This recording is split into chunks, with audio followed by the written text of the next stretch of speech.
Hey, y'all, this is your girl Tonetta. Welcome to this podcast episode. This lesson number 7 called Enthusiasm from the book The Law of Success by Napoleon Hill. Like I said, definitely welcome to the podcast, the Social Worker Coach Podcast. It's over on Spotify, so if you listen to it anywhere else, thank you. Because I know there's other platforms my podcast is on, so I want to say thank you all. And before I go any further and starting to read this chapter, make sure that you all, of course, subscribe. I guess to put it that way. Make sure that you subscribe to my podcast. And of course, you'll see this on YouTube as well. So my YouTube channel is Tonetta Clay, which is my name. So make sure that you subscribe there as well. And of course, like I said, leave me a comment. Let me know where y'all tuning in from and how this chapter is helping you. I guess I put it that way when it comes to enthusiasm. Y'all, my sinuses, y'all got to forgive me because it's allergy season here and it's that they're going crazy, as you can probably tell in my voice. But like I said, definitely, I want to thank you all for being here. So let's go ahead and get into it. Like I said, this is chapter number 7 or lesson 7 in the book, The Laws of Success by Napoleon Hill. And it's all about enthusiasm. So let's go ahead and get on into this, y'all, because we got a lot to read. So put it that way. So lesson 7, enthusiasm. Enthusiasm is a state of mind that inspires and arouses one to put action into the task at hand. It does more than this. It is contagious and vitally affects not only the enthusiast, but all with whom he comes in contact. Enthusiasm bears the same relationship to human being that steam does to locomotive. It is the vital moving force that impels action. The greatest leaders of men are those who know how to inspire enthusiasm in their followers. Now that's something that I need. I know I need. I'm sure y'all out there have businesses and stuff like that. Need that too. Oh, and this is my cute little bookmark. And it actually smells like pineapples. It says, stand tall, wear a crown, and be sweet on the inside. It's so cute, y'all. So if you're over on the podcast on Social Worker Coach, you won't be able to see it. So you have to go to YouTube and see my cute little bookmark. So let me get back into the book, y'all. Enthusiasm is the most important factor for entering into salesmanship. It is by far the most vital factor that enters into public speaking. If you wish to understand the difference between a man who is enthusiastic and one who is not, compare Billy Sunday with the average man of his profession. The finest sermon ever delivered will fall upon deaf ears if it were not backed with enthusiasm by the speaker. How enthusiasm will affect you. Mix enthusiasm with your work and it will not seem hard or monotonous. Enthusiasm will so energize your entire body that you can get along with less than half the usual amount of sleep. And at the same time, it will enable you to perform from 2 to 3 different times. Hold on, y'all. Enthusiasm will so energize your entire body that you can get along with less than half the usual amount of sleep. And at the same time, it will enable you to perform from 2 to 3 times as much work as you usually perform in a given period without fatigue. For many years, I have done most of my writing at night.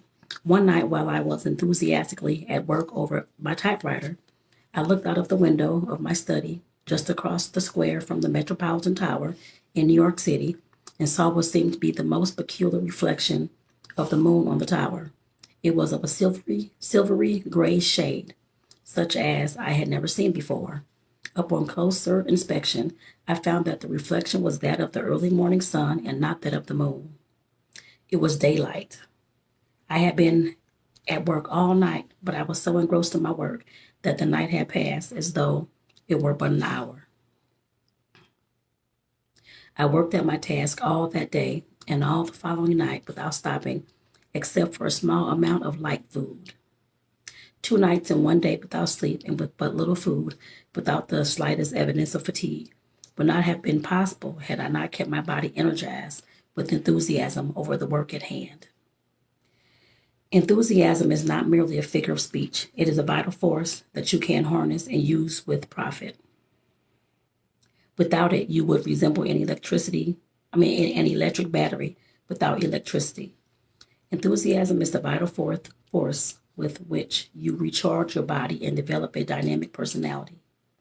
Some people are blessed with natural enthusiasm. I think that's me, y'all, because I'm all over it every day, while others must acquire it. The procedure through which it may be developed is simple. It begins by the doing of the work or rendering of the service which one likes best. If you should be so situated that you cannot conveniently engage in the work which you like best for the time being, then you can proceed along another line very effectively by adopting a different chief aim that contemplates your engaging in that particular work at some future time. Lack of capital and many other circumstances over which you have no immediate control may force you to engage in work which you do not like, but no one can stop you from determining in your own mind what your definite chief aim in life shall be, nor can anyone stop you from planning ways and means for translating this aim into reality, nor can anyone stop you from mixing enthusiasm with your plans. Happiness, the final object of all human effort, is a state of mind that can be maintained only through the hope of future achievement. Happiness lies always in the future and never in the past. The happy person is the one who dreams of heights of achievement that are yet unattained.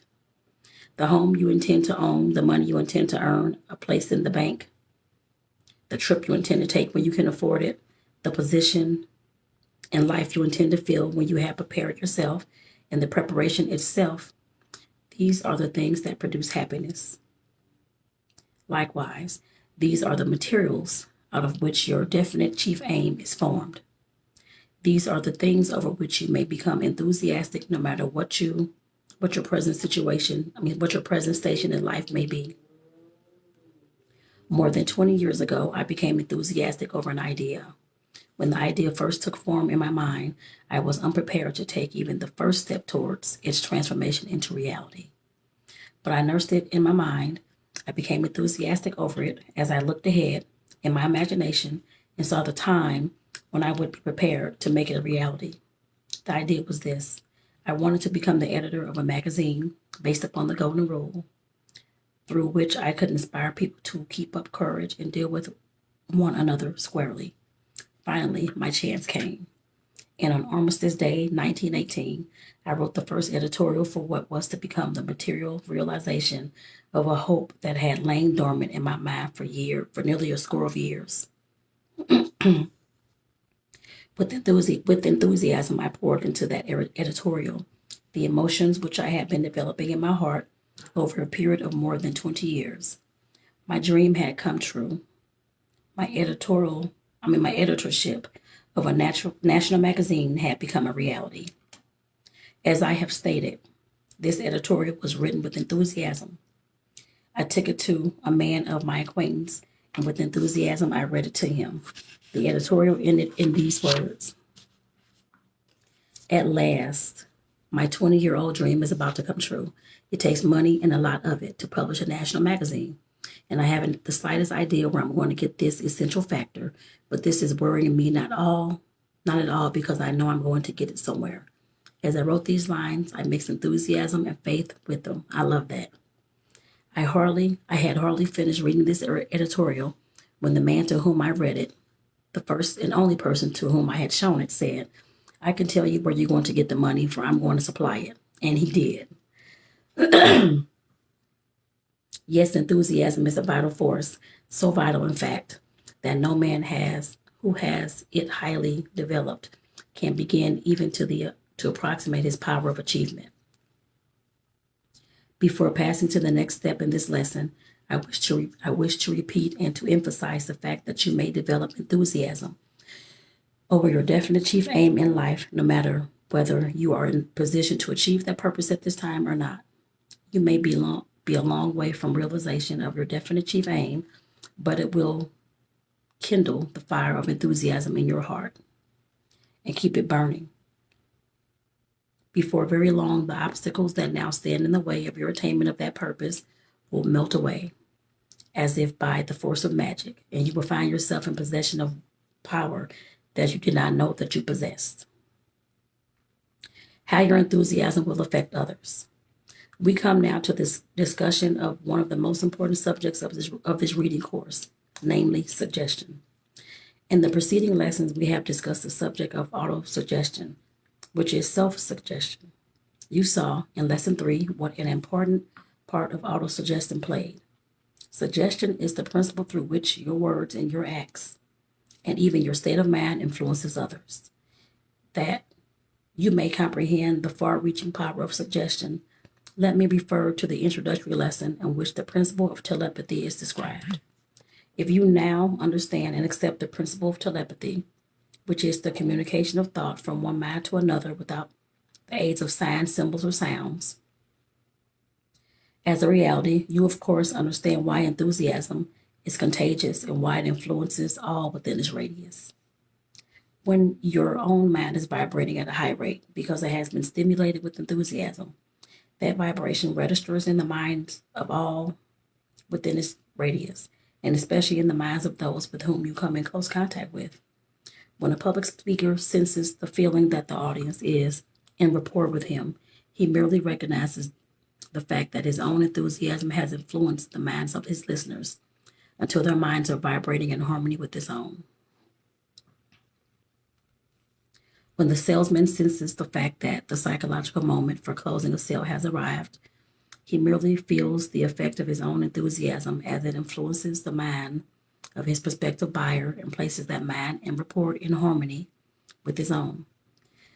The subject of suggestion constitutes so vitally an important part of this lesson and of this entire course that it will now proceed to describe the three mediums through which it usually operates, namely what you say, what you do, and what you think.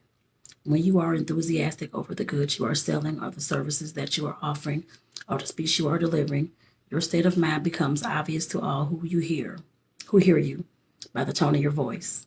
Whether you have ever thought of it in this way or not, it is the tone in which you make a statement more than it is the statement itself that carries convictions or fails to convince.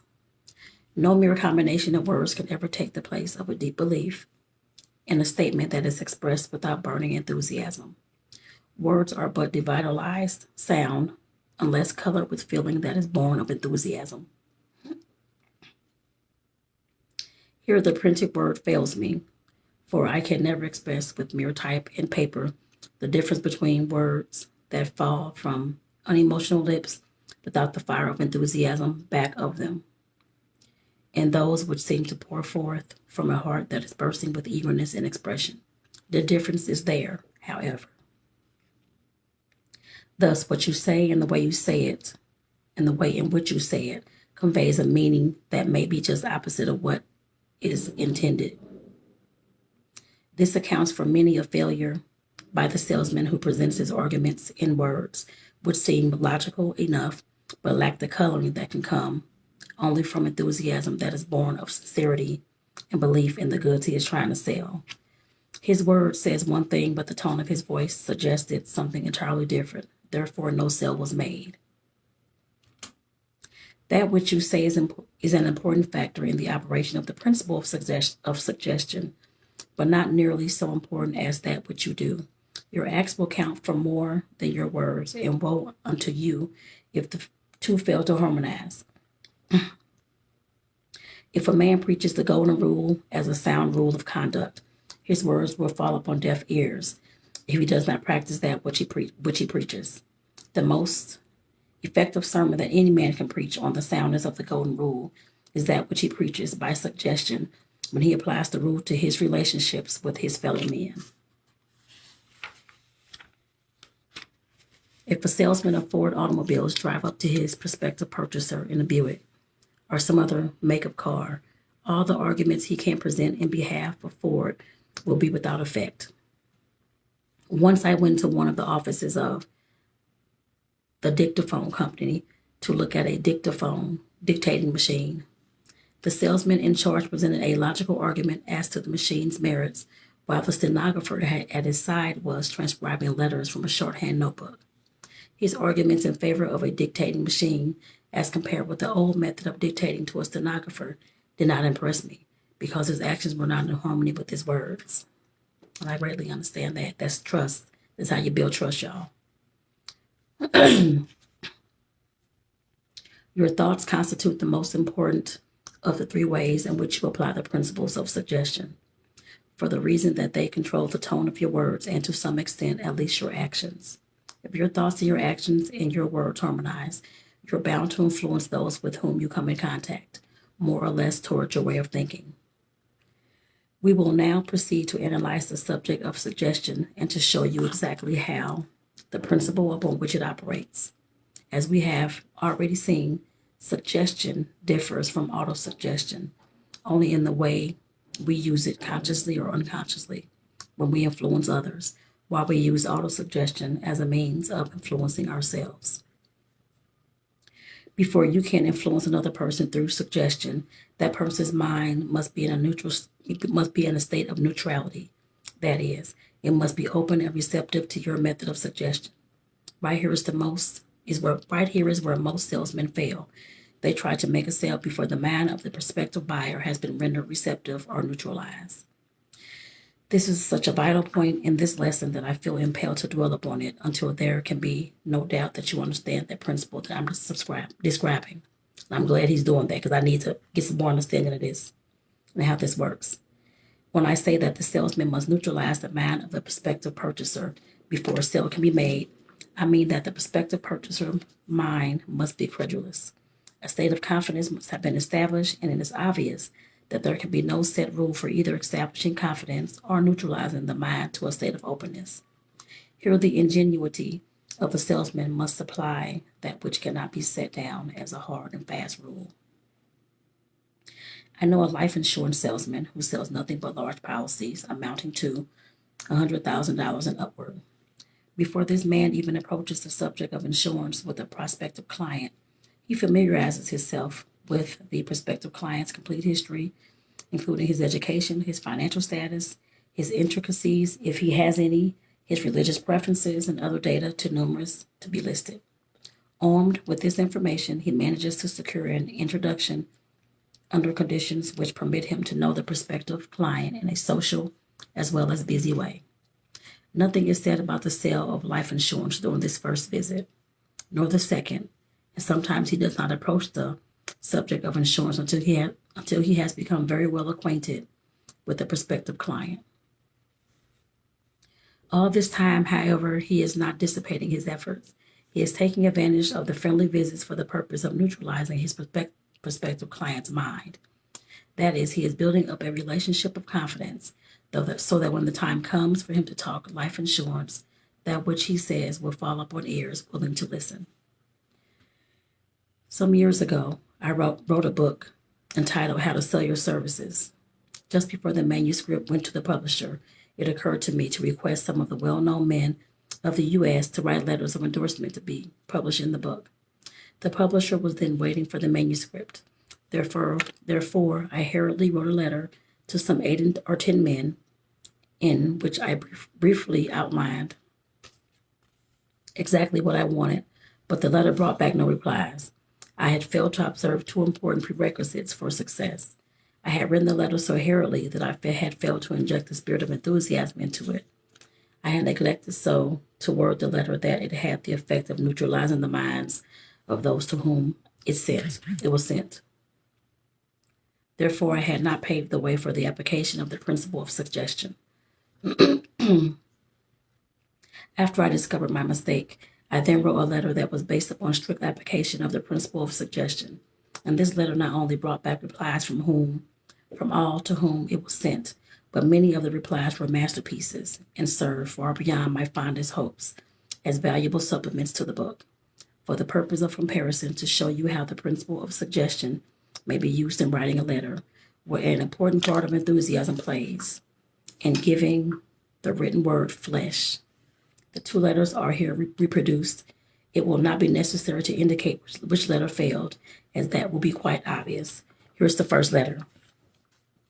Dear Mr. Ford, I am just completing a manuscript for a new book entitled How to Sell Your Services. I anticipate the sale of several 100,000 of these books, and I believe those who purchase the book would welcome the opportunity of receiving a message from you as to the best method of marketing personal services. Therefore, would you therefore be good enough to give me a few minutes of your time by writing a brief message to be published in my book? This will be a big favor to me personally, and I know will be appreciated by the readers of the book. Thanking you in advance for any consideration you may care to show me. I am yours very truly. Honorable Thomas R. Marshall. The second letter. Dear Mr. Marshall, would you care for the opportunity to send a message of encouragement and possibly a word of advice to a few 100,000 of your fellow men who have failed to make their mark in the world as successfully as you have done? I have about completed a manuscript for a book to be entitled How to Sell Your Services. The main point made in the book is that the service rendered is cause and the pay envelope is effect, that the latter varies in proportion to the efficiency of the former. The book would be incomplete without a few words of advice from a few men who, like yourself, have come up from the bottom to enviable positions in the world. Therefore, if you will write me your views as to the most essential points to be born in the mind of those who are offering personal services for sale, I will pass your message on through my book, which will ensure it's getting into the hands where it will do a world of good for a class of earnest people who are struggling to find their places in the world. I know you are a busy man, Mr. Marshall, but please bear in mind that by simply calling your secretary and dictating a brief letter, you will be sending forth an important message to possibly 500,000 people. In money, this will not be worth to you the 2-cent stamp that you will place on the letter. But if you estimate from the point of view of the good it may do for others who are less fortunate than yourself, it may be worth the difference between success and failure to many a worthy person who will read your message and believe in it and be guided by it. Very cordially yours. Now let's analyze the two letters and find out why one failed in its mission while the other succeeded. This analysis should start with one of the most important fundamentals of salesmanship, namely motive. In the first letter, it is obvious that the motive is entirely one of self-interest. The letter states exactly what is wanted, but the wording of it leaves a doubt as to why the request is made or to whom it's intended to benefit. Study the sentence in the second paragraph. This would be a big favor to me personally. Now, it may seem to be a peculiar trait, but the truth is that most people will not grant favors just to please others. If I ask you to render a service that will benefit me without bringing you some corresponding advantage, you will not show much enthusiasm in granting that favor. You may refuse altogether if you have a plausible excuse for refusing.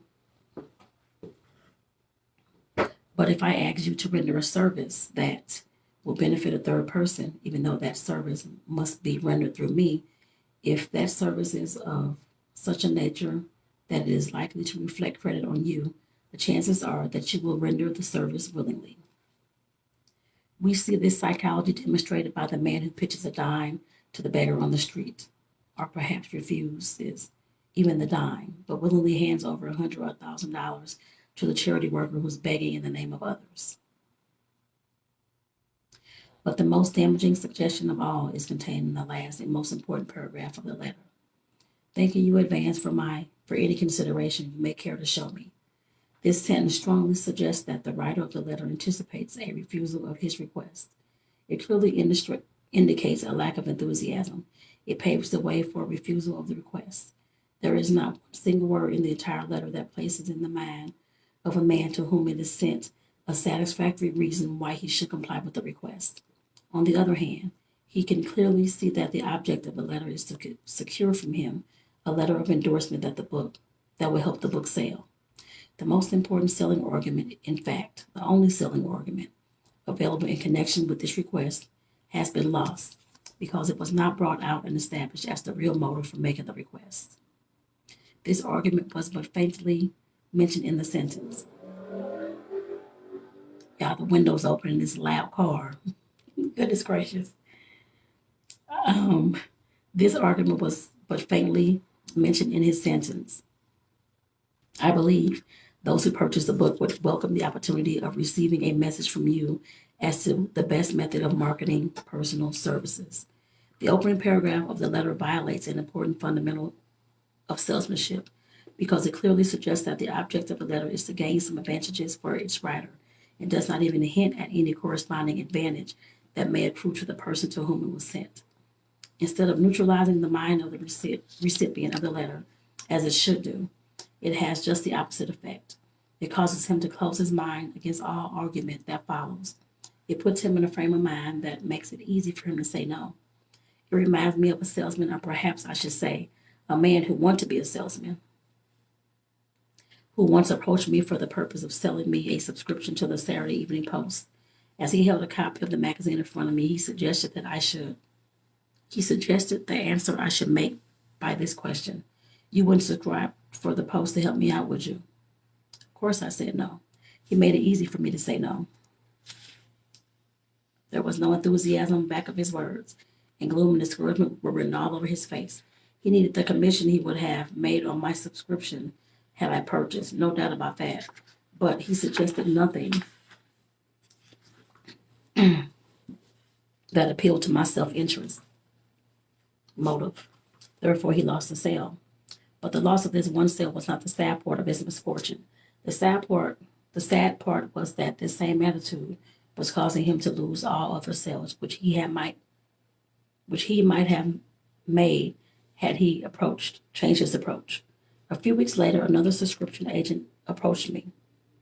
She was selling a combination of 6 magazines, one of which was the Saturday Evening Post, but how different was her approach? She glanced at my library table, on which she saw several magazines, then at my bookshelves, and exclaimed with enthusiasm, "Oh, I see you are a lover of books and magazines." I proudly pleaded guilty to the charge. I observed the word proudly, for it has an important bearing on this incident. I laid down the manuscript I was reading when the saleswoman came in, for I could see that she was a woman of intelligence. Just how I came to see this, I will leave to your imagination. The important point is that I laid down the manuscript and actually felt myself wanting to hear what she had to say. With the aid of 11 words, plus a pleasant smile, plus a tone of genuine enthusiasm, she had neutralized my mind sufficiently to make me want to hear her. She had performed her most difficult task, which those few words, because I had made up my mind when she was announced that I would keep my manuscript in my hand and thereby convey to her mind, as politely as I could, the fact that I was busy and did not wish to be detained. Being a student of salesmanship and of suggestion, I carefully watched to see what her next move would be. She had a bundle of magazines under her arm, and I expected she would unroll it and begin to urge me to purchase, but she didn't. You will recall that I said she was selling a combination of 6 magazines, not merely trying to sell them. She walked over to my bookshelves, put a copy of Emerson's essays. For the next 10 minutes, she talked about Emerson's essays on compensation. So interestingly, that I lost sight of the rolls of magazines she carried. She was neutralizing my mind some more. Incidentally, she gave me a sufficient number of new ideas about Emerson's works to provide material for an excellent editorial. Then she asked me which magazines I received regularly, and I told her. And after I told her, she smiled as she began to unroll her bundle of magazines and laid them on the table in front of me. She analyzed her magazines one by one and explained just why I should have each of them. The Saturday Evening Post will bring me the cleanest fiction. Literary Digest will bring me the news of the world in condensed form, such as a busy man like yourself would demand. The American Magazine will bring me the latest biographies of the men who are leading in business and industry, and so on, until she had covered the entire list. But I was not responding to her argument as freely as she thought I should have, so she slipped me this gentle suggestion. A man of your possession, let me put this back on the desk, y'all. It's hard to hold this book. This book is heavy. It's almost 600 pages, y'all. A man of your position is bound to be well informed. If he isn't, it will show up in his work. She spoke the truth. Her remark was both a compliment and a gentle reprimand. She made me feel somewhat sheepish because she had taken inventory of my reading matter, and 6 of the leading magazines were not on my list, the 6 that she was selling. Then I began to slip by asking her how much the magazines would cost. She put on the finishing touches of a well-presented sales talk by this tactful reply. The cost. Why, the cost of the entire number is less than you received for a single page of a typewritten manuscript that you have in your hands when I came in. Again, she spoke the truth. And how did she happen to guess so well what I was getting from my manuscript? The answer is she didn't guess, she already knew. She made it part of her business to draw me out tactfully as to the nature of my work, which in no way made me angry. She became so deeply interested in the manuscript, which I laid down when she came in, that she actually induced me to talk about it. I'm not saying, of course, that this is required. I am not saying, of course, that this required any great amount of skill or coaxing, for I have not said that it was my manuscript. In my remarks about the manuscript, I suspect I admitted that I was receiving $250 for 15 pages. Yes, I'm sure I was careless enough to admit that I was being well paid for my work. Perhaps she induced me to make the admission. At any rate, the information was valuable to her, and she made effective use of it at the psychological moment. For all I know, it was part of her plan to observe carefully all that she saw and heard, with the object of finding out just what my weaknesses were and what I was most interested in discussing. Some salesmen take the time to do this, some do not. She was one of those who did. Yes, she went away with my order for 6 magazines, also my $12. But that was not all the benefits she derived from tactful suggestion plus enthusiasm. She got my consent to canvass my office, and before she left, she had 5 other orders from my employees.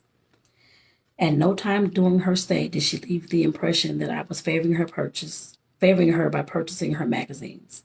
Just to the contrary, she distinctly impressed me with the feeling that she was rendering me a favor. This was tactful suggestion. Before we get away from this incident, I wish to make an admission. When she drew me into the conversation, she did it in such a way that I talked with enthusiasm. There were 2 reasons for this. She was one of them, and the other one was the fact that she managed to get me to talk about my own work. Of course, I'm not suggesting that you should be meddlesome enough to smile at my carelessness as you read this, or that you should gather from this incident the impression that this tactful saleswoman actually led me to talk of my own work for the purpose of neutralizing my mind so that I would listen to her when she was ready to talk of her magazines as patiently as she had listened to me. However, if you should be clever enough to draw a lesson from her method, there's no way for me to stop you from doing so. As I have stated, itching, y'all. Look, I got this window open. I think allergies probably. Goodness gracious, I'm going to close this window. It's off topic. Back to the book. As I have stated, when I talked, I mixed enthusiasm with my conversation. Perhaps I caught the spirit of enthusiasm from this clever saleswoman, when she made that opening remark as she came into my study. Yes, I am sure this is where I caught it, and I'm just as sure that her enthusiasm was not a matter of accident. She had trained herself to look for something in her prospective purchaser's office, or his work, or his conversation over which she could express enthusiasm. Remember, suggestion and enthusiasm go hand in hand. I can remember, as though it was yesterday, the feeling that came over me when that would-be salesman pushed that Saturday Evening Post in front of me as he remarked, "You wouldn't subscribe for the Post to help me out, would you?" His words were chilled. They were lifeless. They lacked enthusiasm. They registered an impression in my mind that the impression was one of coldness. I wanted to see that man go out the door as he had come in. Mind you, I am not naturally unsympathetic, but the tone of his voice, the look of his face, his general bearing suggested that he was there to ask a favor and not to offer one. The suggestion is one of the most subtle and powerful principles of psychology. You are making use of it in all that you do and say and think, but unless you understand the difference between negative suggestion and positive suggestion, you may be using it in a way that is bringing you defeat instead of success. Science has established the fact that through the negative use of suggestion, life may be extinguished. Some years ago in France, a criminal was condemned to death, but before the time for his execution, an experiment was performed on him which conclusively paved that through the principle of suggestion, death could be produced. Okay, y'all, I'm going to stop myself here. So I know we have another part of this, y'all, because I know, like I said, these chapters are long chapters. They're not short. So, like I said, this was this was lesson number 7 on enthusiasm, y'all. In the book, the lesson, I'm trying to find the first page here, y'all. Lord, okay, never mind. But this was lesson, I'll just tell you what it was. This was lesson number 7 in the book, The Law of Success by Napoleon Hill. And this lesson was all about enthusiasm. Like I said, this is part number 1, and we do have another part to go. So I think I may be able to kill that the rest of these pages in a second part, y'all. So like I said, this is where I'm stopping for this part. Again, just make sure that you, of course, are subscribing to my channel here on at the Social Worker Coach, the podcast, and also on YouTube at Tonetta Clay, which is my YouTube channel. But this podcast video will, of course, go. So you can see this cute little bookmark that smells like pineapples. So like I said, y'all take care. I'll see y'all in the next part. Like I said, definitely make a comment. Let me know where y'all tuning in from and how this first part of this lesson on enthusiasm is helping you so far. So I want to hear from y'all. Peace out, y'all. Take care. I'll see y'all in the next part.